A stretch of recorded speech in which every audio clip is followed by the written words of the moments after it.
Uthe uMalema uma uhlukunyezwa amabhunu emsebenzini utshele iphathwe ivotela ngoba i-EFF izo-check ama-result of your VD kuqala. Nokuthi kuyi-social media wena ilona lephi iqembu. This is a good move. Ngeke salutha le nto eyenziwe i-EFF. Baningi abantu abenza ama-organization okhaphethe bokusulela udaka. Bawenza i-grandpa amaphilisi wakhumbula mangabe uphethwe ikhanda. It's a good move for EFF. EFF i-union yabasebenzi iyimele nje all over South Africa. Whenever abantu baneyinkinga ngeyindaba zamabhunu noma belungu abaholeleke kahle emsebenzini, into efika qala emakhanda abe EFF.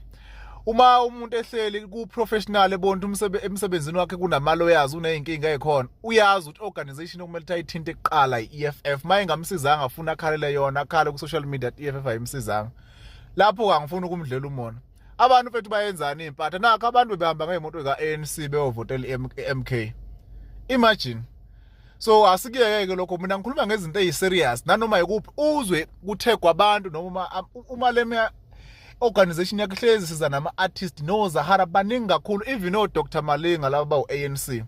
Kwathi isimo sakhe sisiba ngazi noma uMalema bamnikelela ngo-200,000 noma it was 100,000 lapho nje izimo zizibi, but where are them today? So but angicabangi ukuthi wayekwenzela lokho ukuthi mhlawumbe ufuna bavotele i-EFF, but i-recognition sikhuluma izinto eziserious ngempela. Lapho uMalema ngabe wenza kahle kuleyo nto leyo ngoba bazoqhashazwa abantu ba-South Africa funa bakwazi ukufunda isifundo, bakwazi ukubona ukuthi kufunakala bayiphi wena umuntu mhlambe ome nabo noma ongakwazi ukubapha isupport. Abantu mfethu abana ndaba umuntu ngisho ungamthanda kangakanani noma ungamenzelaani maye ngakufuna akakufuni nje kuphela. So into okufuna ikhumbula Julius leyo. Emtubatuba abasebenzi bakhona lapha ko-St. Lucia beholelo 1.8. EFF intervened omandla lapho Brain Mandla lo oyikhansela ngazi uyikhansela kaWard Banana sinokumbona la kwa TikTok. Basiza even ngisho famous brand inkampani lezi ngezitolo zabo bayagula kwagula ngisho clicks ziningi izitolo ngendaba ukuthi uclicks angazi wayenzeni ngale advert lena umuntu omnyama nezinwele zakhe. Uma sikhuluma ngedignity yomuntu omnyama sikhuluma nge-EFF lapho yenza sure umabizwa sabele bake balwimpi laphana esisikole kade si-racist e-Western Cape. Kwaba serious indaba yakhona into engenziwa noma ubani. Amabhunu njengamanje azodevelop i-arrogance. Kade esho omunye usisi osebenza kwa Famous Brand ukuthi Famous Brand ujabule kabi ngoba i-DA seyingxoxwe lapha banalento Famous Brand udila nezinto kunabantu abangazi ukuthi wenzani Famous Brand.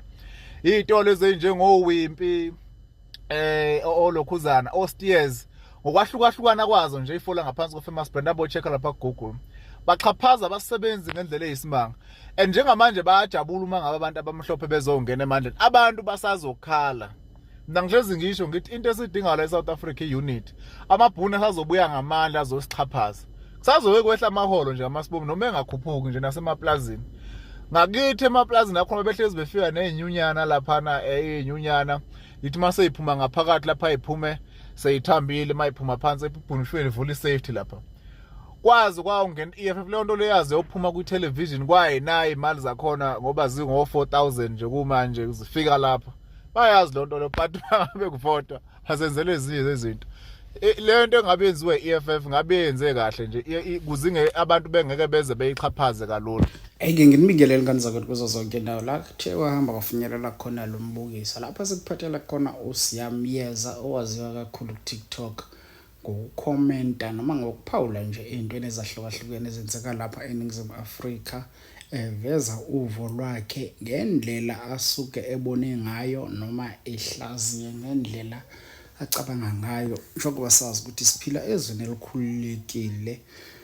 Kepha ngaphandle kokukhuluma kakhulu asike sizwe wena ukuthi uthini wena ngovo lwakho ngalolu daba olushiwo uMalema. Danke, siyabonga.